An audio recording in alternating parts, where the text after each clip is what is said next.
being child-centred. Because how much do you actually know about your players? That, by the way, right, that was learning to swim in Sweden in the 1950s. So if you didn't drown, you got hung, which I thought was kind of an innovative way of learning at the time. But how much do you know about your kids? Over the last couple of years, I've done a lot of research around the country, going out and speaking to groups of kids. And some of you might have seen this research. And we give them those 16 statements. And we say, pick the top 9 most important things to you about why you play football.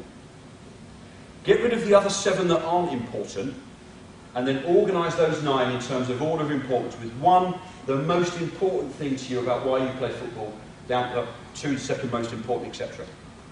55 groups of kids. Professional game, grassroots game, boys, girls, rural, urban, top of the league, bottom of the league. Focused on the 8 to 12 age group. The top 6 by a mile were the ones that the kids say. So you lot will educate your coaches. What do the kids say? What do you reckon?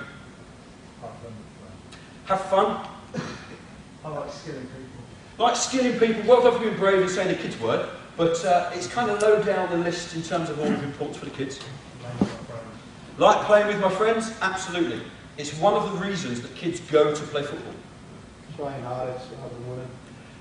This one here, trying my hardest is more important than winning, is the top one by a mile.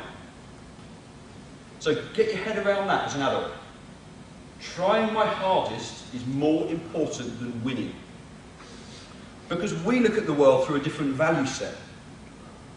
Because kids are coming from a different place. Piece of research in the States, 10,000 kids, 10 to 14-year-olds. 80% of kids would rather play in the match and their team loses than be subbed for the whole match and their team wins. They would rather play and lose than be subbed the whole match and their team wins. Because kids have got a different value set than us as adults. And we tend to then impose that on kids. Good. What else do the kids say?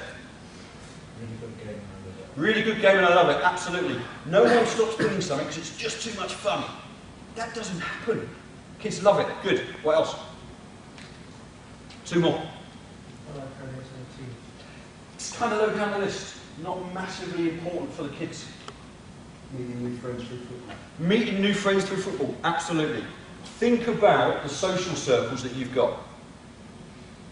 Where have they come from? About December last year, I wanted to put some new lights in my loft.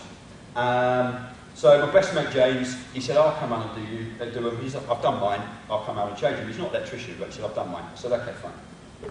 So he came round Saturday afternoon. Within 10 minutes, he'd short-circuited downstairs. Brilliant. So I phoned Ellis.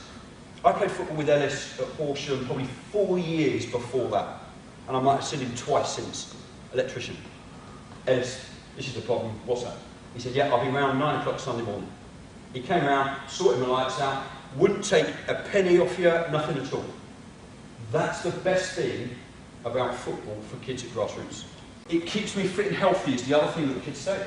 They recognise that getting a bit of a sweat on is good for them. Now, it's important to me I win the league because I've never been picked by any kid in 55 groups of kids. Winning more important than trying my hardest. Never been picked by any kid. It's important to me I win trophies and medals. Never been picked by any kid in 55 groups of kids.